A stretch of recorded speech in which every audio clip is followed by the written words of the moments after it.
Welcome to another edition of the Heavy Duty Parts Report. I'm your host, Jamie Irvin, and today we are live. Did you know that we have a weekly podcast? Every Monday, we publish an interview with a heavy duty parts specialist or industry expert, and we talk about things like how to lower cost per mile and total cost of operation for fleets and how to sell high quality parts in a digital world. Tune in to our podcast each week on heavydutypartsreport.com. Go over there and you can follow the show for free. If you sign up to our email list, we will send you a weekly email letting you know what the latest episode is, or you can follow us on YouTube or wherever you get your podcasts.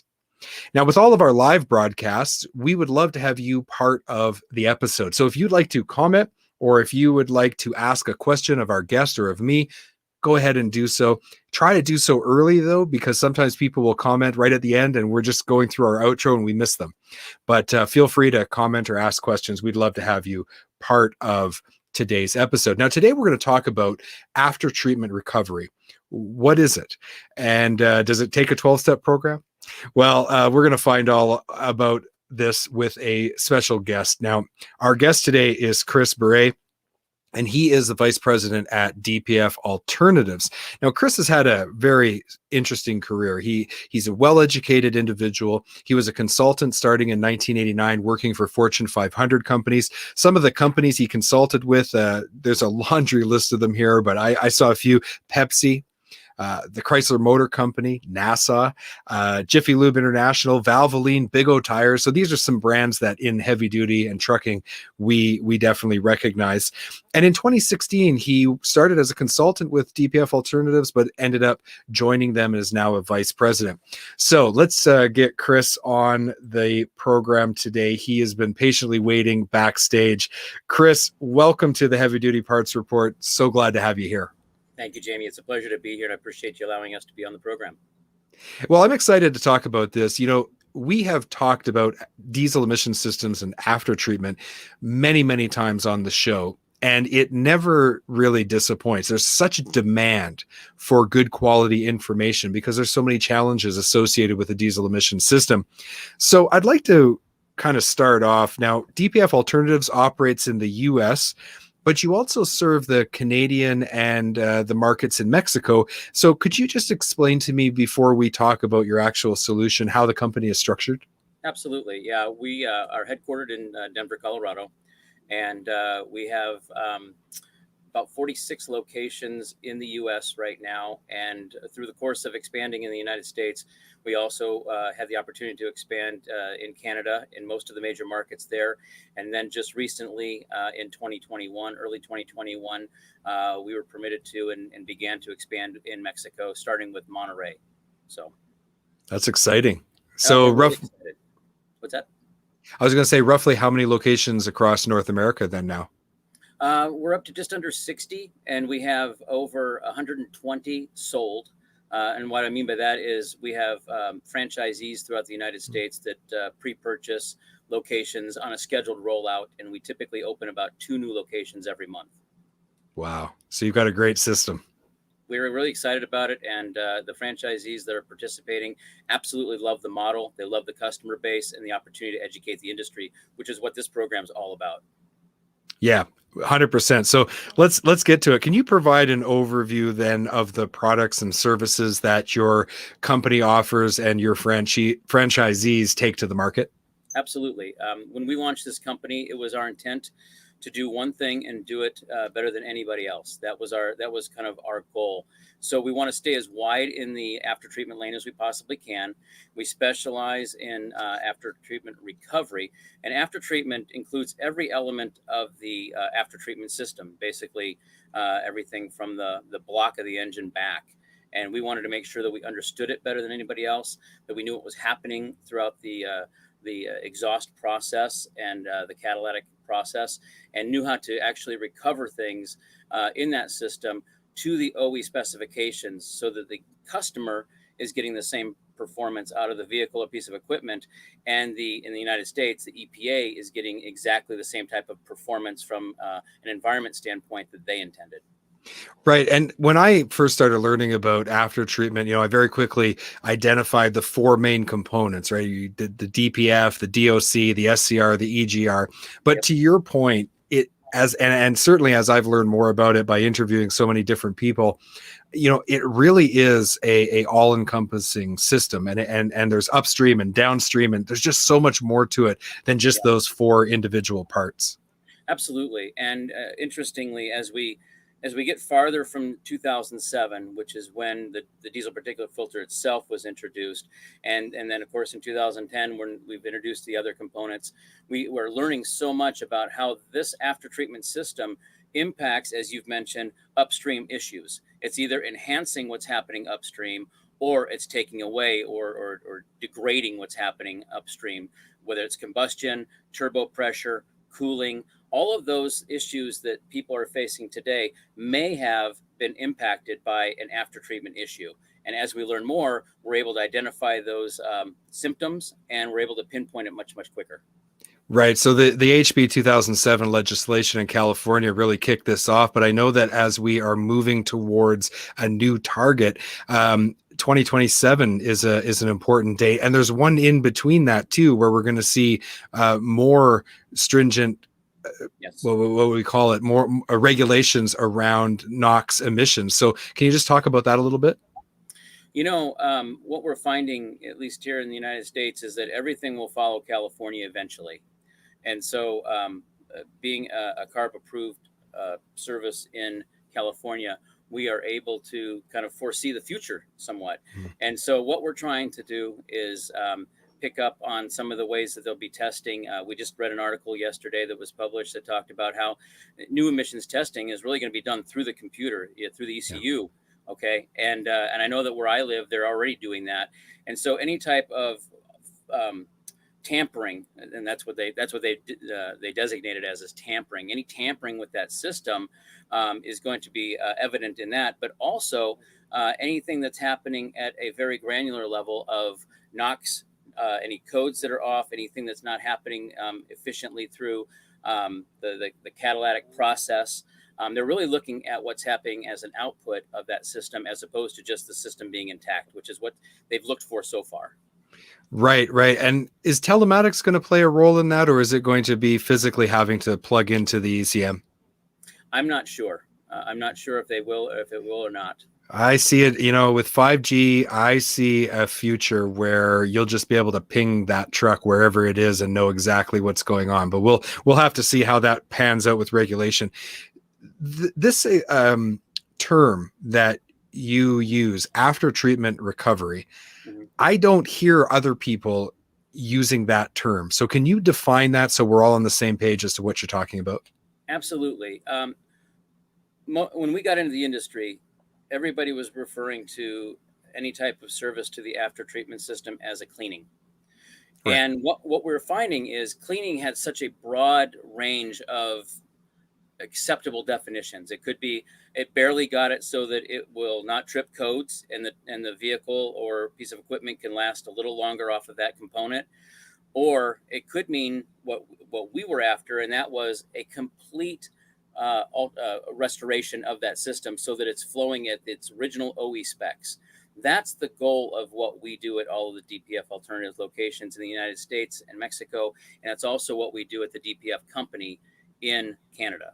So our goal is to take that entire system and restore it or recover it to what it would perform at as a brand new system purchased from the dealership. So are your locations set up as, for lack of a better expression, DPF cleaning facilities, or are they set up as repair shops where the truck is brought into a bay, the system is taken apart? Yes, cleaning happens. How is the facility structured? I'm kind of curious about that. So about 80% of our facilities are strictly recovery centers, cleaning and recovery centers. And we offer 4 different service levels, from very inexpensive cleanings all the way up to and through our complete recovery system. Now, the other 20% are in diesel facilities that also service all types of diesel engines, but primarily heavy duty. Okay, makes sense. So what's the difference between a unitized system that's on a light duty vehicle and let's say like a one box system that's on a heavy duty class 8 truck? So on a unitized system, you basically have one long pipe that has all of your major after treatment components in it: the DOC, the DPF, and the SCR. And those systems are in one pipe, so we call it unitized. And then to recover those, we've got to go in and actually address the contamination in each of the individual components. On a one box system, and not all heavy duty systems are one box systems, but on more and more of the heavy duty trucks that are coming out, we do find one box systems. And inside of a box, it is basically a one metal box that has typically two DOCs, two DPFs, and two SCRs. Awesome. So in either case, the whole process of maintaining and repairing these systems is imperative to the success of commercial fleets. But where's the biggest opportunity? You know, it's been 15 years roughly. There's been some improvements in the understanding and knowledge out there, but I still am seeing so many people struggling with these systems. So what's the big opportunity? The big opportunity is twofold, and one is education, which you've just touched on. We need to make sure that the people understand as much about after treatment as they do combustion, as they do intake. And once they do, they'll understand that the second part is now the next most important part, and that is maintenance. These systems, when they are maintenance properly, will cost an operator less money than an air intake filter will over the life of the vehicle. And we've run numbers on that, and we know that the key to it is, number one, a cost-effective recovery. You have to be able to have your system recovered at a price point that's not going to break the bank. Second, it needs to be comprehensive, because if it's not a comprehensive recovery and it's just a cleaning, then you still compromise fuel economy and you still compromise power. Okay, and then your duty cycle is going to be compromised as well, which it can in many cases be the most costly piece. So what we need to do is extend the life of that after treatment system as long as we can in between maintenance intervals. So and then you've got that exponential savings of fuel, power, and such. So the key is helping people understand what a good maintenance program will be for their vehicle or their piece of equipment and their application. And that becomes very customized, which is exactly what we try to do with all of our customers at DPF Alternatives. Yeah, and what I've kind of observed is if you just like throw parts at the problem, that's really expensive, right? $4,000 for this DOC, $2,500 for that DPF filter. That's not the solution. And oftentimes you're throwing the wrong parts at it anyway, because you're only trying to address the symptom. You're not actually addressing the cause. So the truck's going to be back in 6 months. Absolutely. If you're taking the DPF out and blasting it with a pressure washer, as I've heard sub stories, I mean, everything from that, even to an appropriate cleaning process like a bake and blow or aqueous. Again, if you don't address those other issues, that DPF is going to be clogged again. You're going to have face plugging and all those issues. So this more holistic view of the system is the message I keep hearing repeated over and over again. What is holding back certain fleets from really understanding this and implementing it in the shops and in the actual fleet? It's two things. One is lack of information, and that stems from when they were introduced. When they were introduced in 2007, most of the dealerships didn't even know what they were, or that they were even on the vehicles they were selling. So that's the first thing, is lack of information. Second is misinformation. As you've mentioned, they've come up with some of this stuff kind of on the back streets, and we find them with kerosene in them. We find them with gasoline in them. People trying to clean them with those. Pressure washing, as you've mentioned, and you can always tell because the face is just all tore up in front. There's a lot of things that people are trying to do, and then they'll post a YouTube video on it and say, hey, I got this to work. And getting something to work, or maybe in that particular instance, getting something to work for that individual isn't a solution. It's a Band-Aid. Okay. And what we're trying to do is take the time and go back and provide accurate information so that people can understand the system, understand what the system's trying to do, how it works with the rest of the vehicle, and how you can make it last as long as possible. And we have found ways to extend the life of the after treatment system. And we have that for our customers. And so much so that if they follow it, they'll either get a 1 year unlimited mileage, unlimited hours warranty, or we even offer a lifetime warranty for our loyal customers that use our additive. Wow. So, getting it to work doesn't take into account, like you said, the loss of fuel efficiency, loss of power output, potential that has a big impact on the potential earning capacity of that unit, as well as when the thing breaks down in 18 months and there's a tow bill and a hotel bill and things like that. None of those costs are being calculated into, hey, I got this to work today. That's and right. I see that as, I can see that as being a big issue. To your point on parts, because of the expense of these parts, you can't just find these on the shelf in every city across North America. You might get lucky and find one that you can get in a day or two, but sometimes, we'll have, even on rush orders, a 3 to 4 day lead time on certain parts.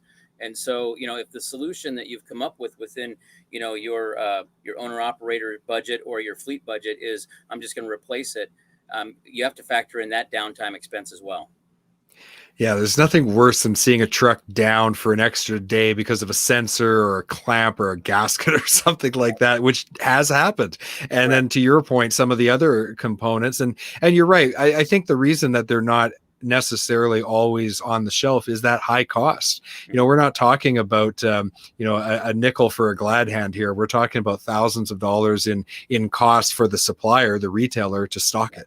And so they're limited in what they can actually afford to keep on the shelf. So they do their best for the most common stuff, but if you're unlucky enough to have one that's either out of stock or just not in that A mover category, then you can definitely have some extended downtime. So we got a couple of comments that come in before we continue our conversation. So Diesel Laptops saying, loving the live streams. Thank you so much to our friends over at Diesel Laptops. They have been doing some great work with repair efficiency with their diesel repair and diesel parts app. So make sure you go check that out, diesellaptops.com. And our friend over here, Steve Hoke, he says, congrats on the growth of the franchise. Education of the consumer is key. Steve and I were on we were on a panel where we were talking about the importance of sharing information with the industry. And, it's kind of interesting sitting on this panel, and Steve and a couple of his competitors are all there together. And yet we're all there trying to serve the industry. And that's what today's conversation is all about. Absolutely. And to Steve's point, every month we hold a technical webinar where people can join via Zoom. So I guess this is really more of a Zoom meeting. And it's just to answer questions. Most of the people that call in are on the Zoom call across the country are really surprised. They said, geez, they didn't try to sell us anything.